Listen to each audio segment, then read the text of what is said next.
tremendous wealth, while most citizens either stayed home or earned salaries from government jobs that paid well and often required little work. The official Islam of the kingdom was not any Islam, but Wahhabism, the ultra-conservative and intolerant interpretation that was woven into the kingdom's history. It taught the faithful to be wary of non-Muslim infidels, saw murderers and drug dealers beheaded in public squares, and deprived women of basic rights. The kingdom was far stricter than most other Islamic societies, but its status as the guardian of Islam's holiest sites in Mecca and Medina gave it unique clout among the world's 1.8 billion Muslims. Saudi leaders knew their kingdom's troubled reputation, so the conference had been carefully planned to challenge how attendees saw the country.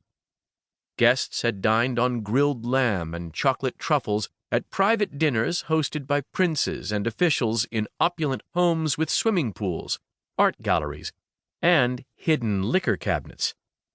Women featured prominently in the program and mingled freely with men in the coffee shop of the Ritz-Carlton, with no obligation to cover their hair as they had to elsewhere. Slick presentations courted investors for grand initiatives. Saudi Arabia would become a global shipping and transport hub. Entertainment options for its 22 million citizens would proliferate, with amusement parks, cinemas, and concert venues, all of which had long been forbidden for religious reasons.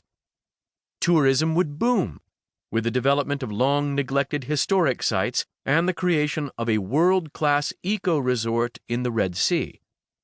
And in case anyone doubted that the changes were real, the kingdom was finally going to reverse the regulation that had long stood as the primary example of its oppression of women.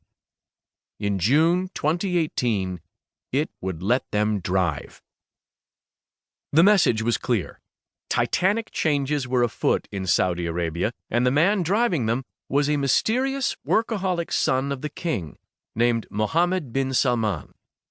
He was 32 years old and out to remake the kingdom, and the wider Middle East, as fast as he could.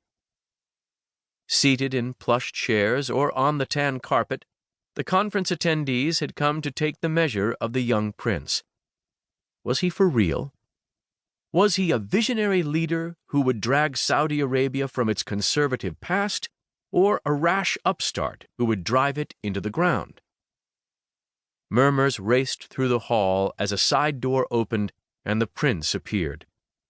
He wore the standard outfit for Saudi men, a long white gown with snaps down the front known as a thobe, a red and white checkered headdress held in place with a black cord, and black sandals. He was chubby, due to his fondness for fast food, and he wore a scruffy beard that climbed high up his cheeks, telegraphing that he was too busy working to waste time on superfluous grooming. Flanked by aides and trailed by photographers and television cameras, he ascended the stage and sank into a white armchair. He had emerged from obscurity less than 3 years before, a prince among thousands of princes, who had charmed and plotted his way to the top of the kingdom's power structure. When his elderly father, King Salman, ascended to the throne in 2015, he gave his son oversight of the kingdom's most important portfolios: defense, economy, religion, and oil. Then, shoving aside older relatives, he became the crown prince, putting him next in line to the throne. His father remained the head of state, but it was clear that Prince Mohammed was the hands-on ruler, the kingdom's overseer and CEO.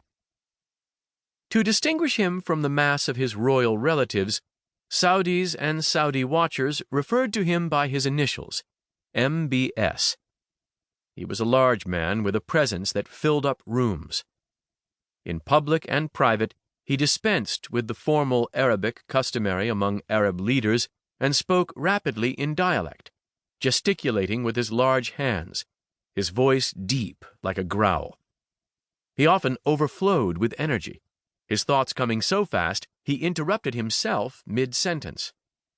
During audiences with foreign officials, he would sometimes hold forth on his vision.